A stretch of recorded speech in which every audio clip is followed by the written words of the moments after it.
Okay, this is questions from a past audience of students. So I often teach this, talk about open theism in my class. And so this is going to be not so much academic critics, but just the students' reaction to it. One big question in students' minds is, doesn't this limit God?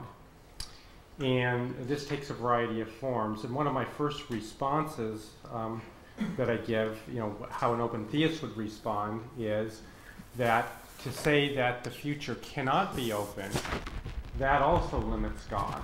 And what they're thinking about it incorrectly, if you think about it, at least in one way of thinking about it, it's not as though the future's setting out there and then God can't know it, God's limited. It's really a question about the nature of the future. At least that's one way of thinking about the issue. So the future is a set of possibilities, at least with regard to human free choices. So there is nothing for God to know.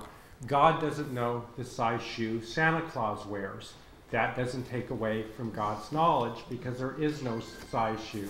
God doesn't know the hair color of the tall, skinny man standing in the door because there is no tall, skinny man standing in the door.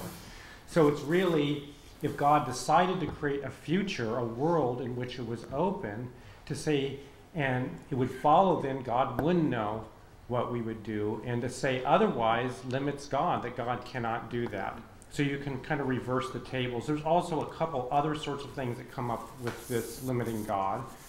One of them has to do, this doesn't affect us as much, but students like to think something like this. Well, I want God to know who I'm going to marry. It makes them feel secure. There's this person out there. God knows I'm going to marry that person. And when you start thinking about it a little further, let's suppose you have a bad marriage. It ends in divorce. In your life, you have a lot of suffering. Do you want God to know that? Do you want that to be fixed out in the future?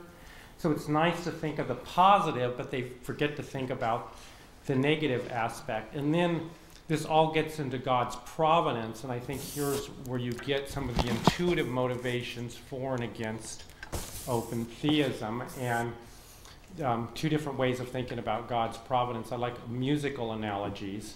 So how to think of God's providence doesn't make God out of control. Well, one thing for an open theist way of thinking about God's providence is as the great jazz player.